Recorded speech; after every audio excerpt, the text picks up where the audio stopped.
Have you ever noticed that the highest paid remote jobs are often the most boring?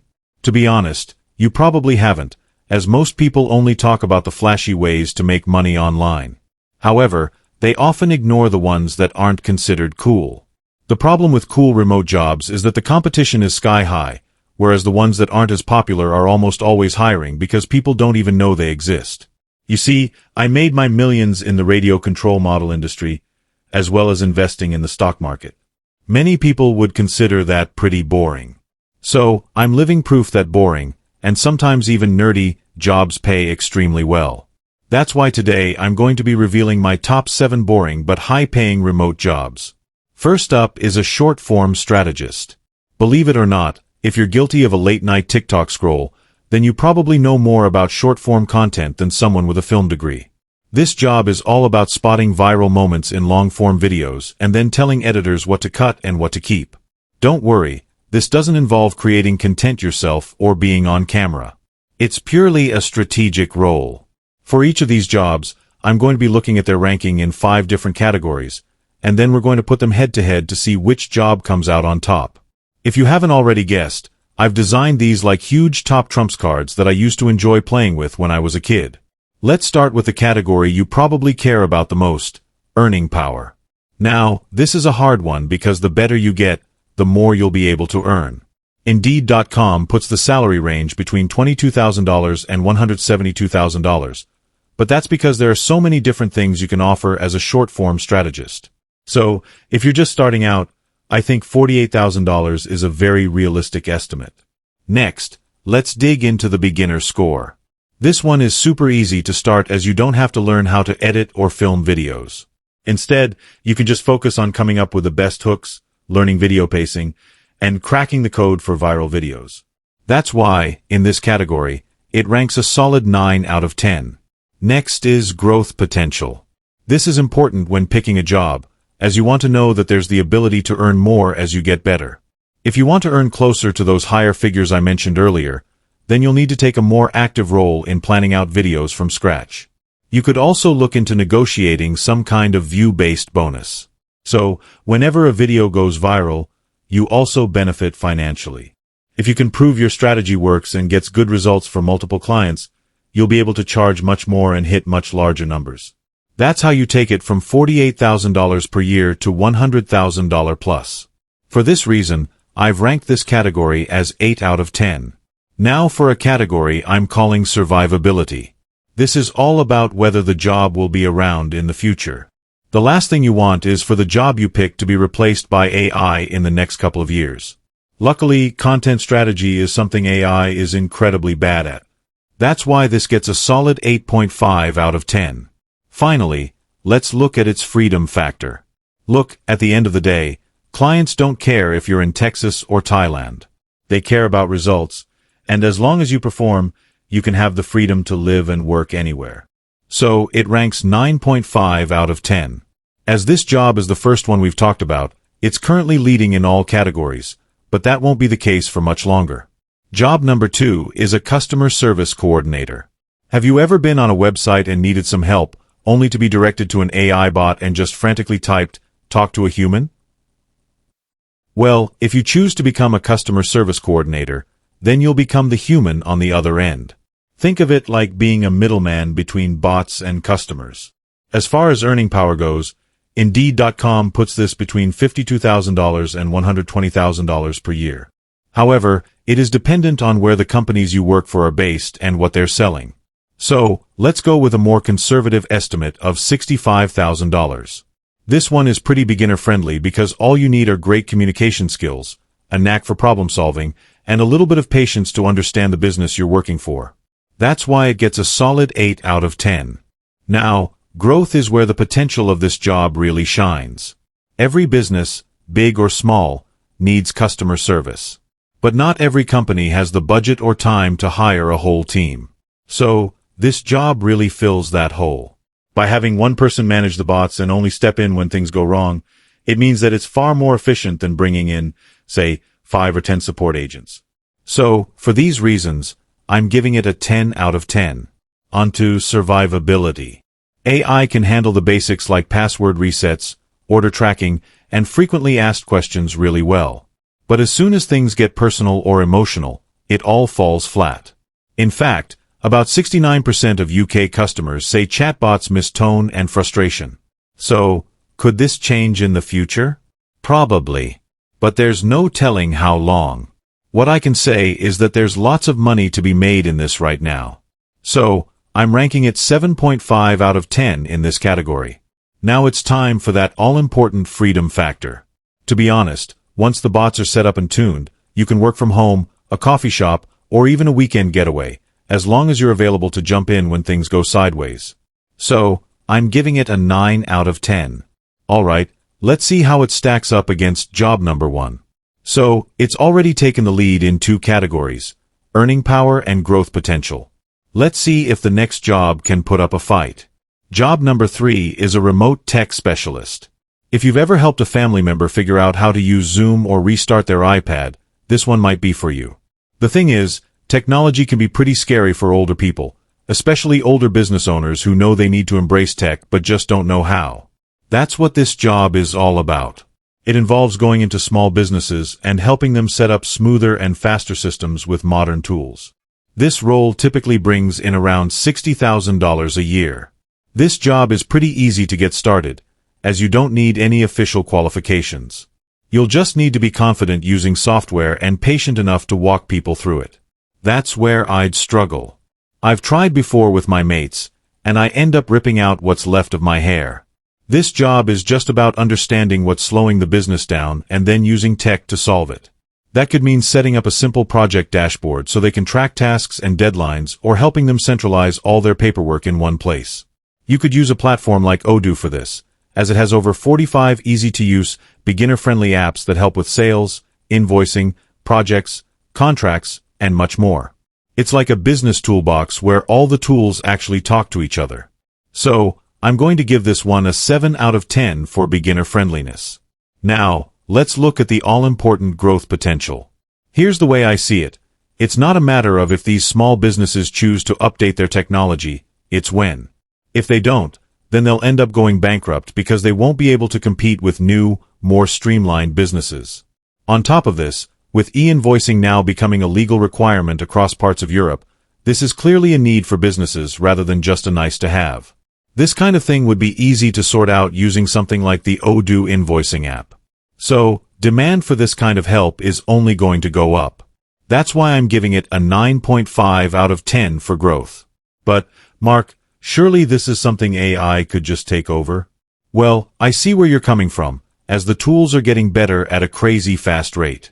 However, they still need someone to set them up and adapt them for each business. As a tech specialist, you should think of AI as something that will help make your job easier, not replace it entirely. So, this one's getting a 9 out of 10 for survivability.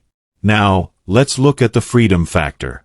This job gives you complete location freedom. Once you've set up your client systems, most of your work simply involves occasional check-ins to ensure everything's running smoothly. If you want to get set up quickly, I'd recommend using one platform to manage everything, and Odoo is a great option. I mentioned it earlier when we talked about invoicing, contracts, and task management. Honestly, it just makes your job way easier as a tech specialist. I mean, it could be as simple as using their signature app to help small businesses send and sign documents online in just a few clicks. As I've talked about it so much, I reached out to see if they wanted to sponsor this portion of the video. They agreed and are giving you your first application free for life, as well as unlimited support and hosting. With Odoo, you can walk into almost any small business and instantly start making things better. If you're interested, I'll drop a link in the description where you can get your hands on that free first app. I'm going to give this one a freedom score of 9 out of 10. Nice. So, it's keeping pace with job number 2 in almost every category and smashing it in survivability. Let's see if job number 4 can step things up. You might need to brace yourself for this next job, a funeral sales specialist. A lot of people aren't going to like this one, as it's quite morbid, but the pay is far from it. This job is all about giving families peace of mind by helping them plan ahead and protect their loved ones from future stress. So, let's get into earning power. You'll start at around $75,000 a year. This is the average for pre-need funeral sales reps in the US, And top performers regularly break $90,000 to $100,000, with some hitting over $106,000 when they crush targets. So, this is the highest paying job we've had so far. But how easy is it for beginners to get started? Well, there are no real qualifications needed here. I guess some sales experience would be useful, but it's not 100% needed. I'd say it's more about your empathy, confidence, and the ability to navigate emotional conversations. Because of this, I'm going to give it a beginner score of 7 out of 10. But what about growth potential? Well, unfortunately, we're all going to die someday, and funerals aren't going out of style anytime soon. In fact, I remember reading in the Washington Post that there are now more deaths than births in most U.S. counties, showing that the demand for end-of-life planning is only going up. Look, funerals aren't cheap. The average one costs $8,300, and if you add extras, the total can rise to nearly $10,000. So, with the number of deaths going up due to aging populations, this means that so much money is going to be spent on funerals. So, growth has to be 9.5 out of 10. Another benefit of this job is that it's pretty AI-proof.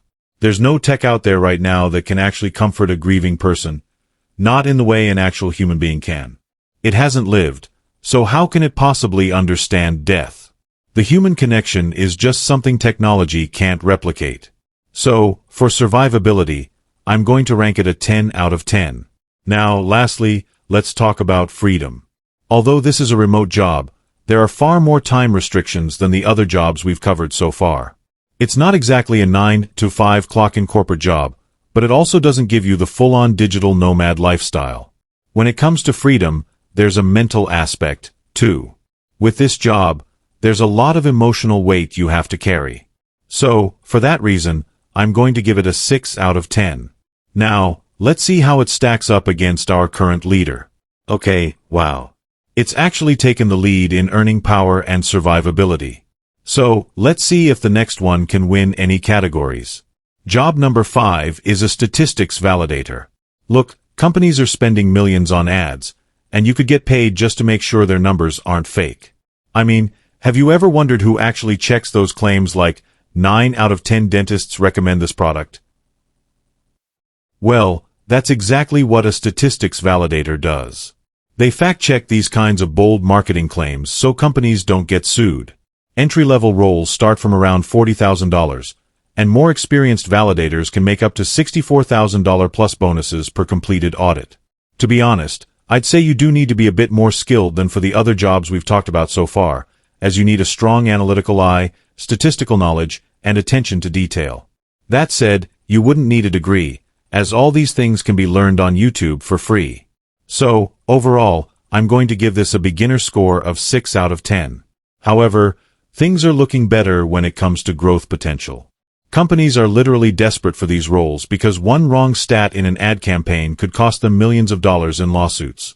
And these roles will only be more needed as time goes on. So, that's got to be a 10 out of 10. But what about survivability? Well, AI can spot and scan data, but it doesn't understand nuance, intent, or the legal risk behind how a stat is used in marketing.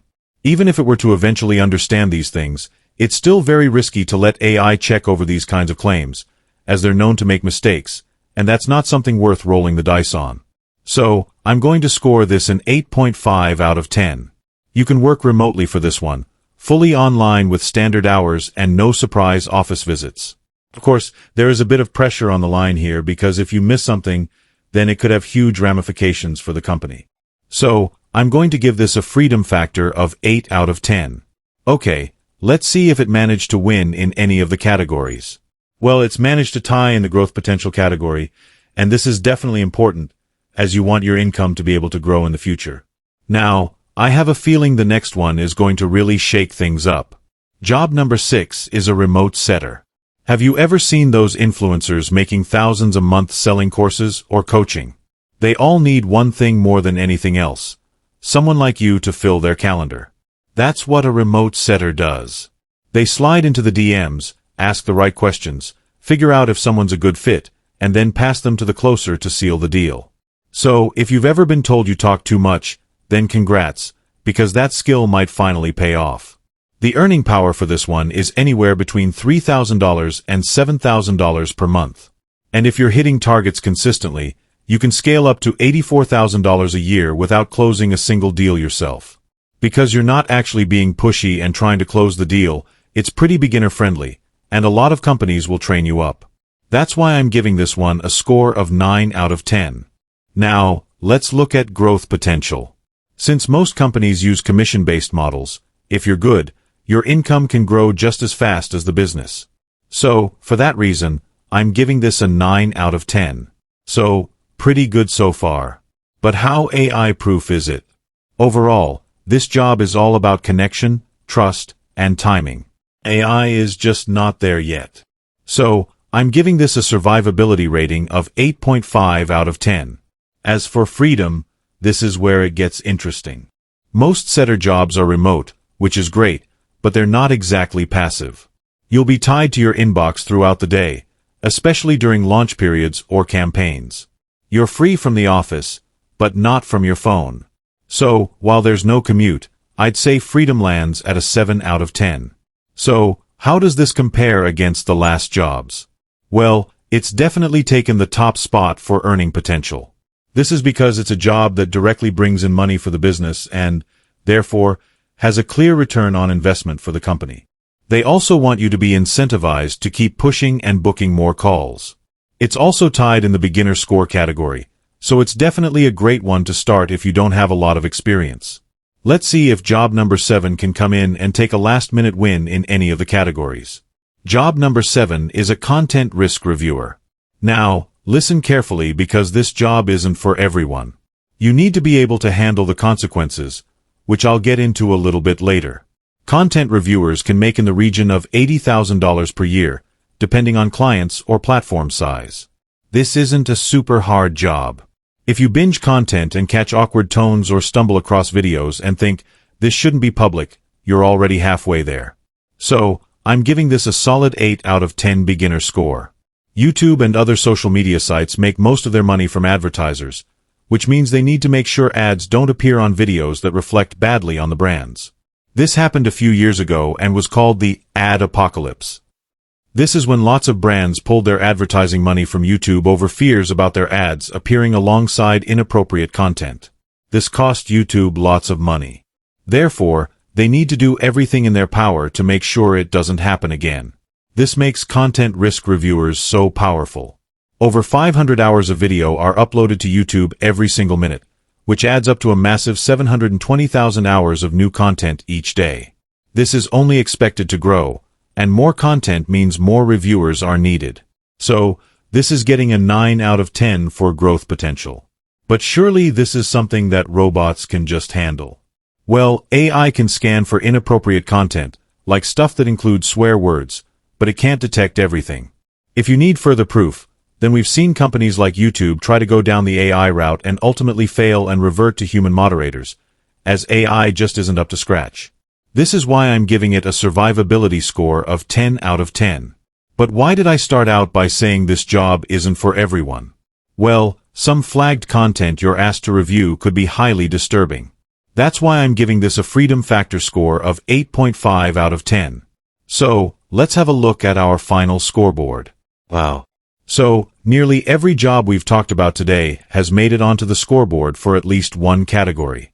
So, it's really up to you which area you want to prioritize. Let me know which one you like most in the comments below. If you want to know the 7 best side hustle students can start right now, then I'm going to leave that video right up there. But don't click on it just yet.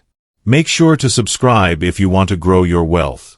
Okay, I'll see you over there.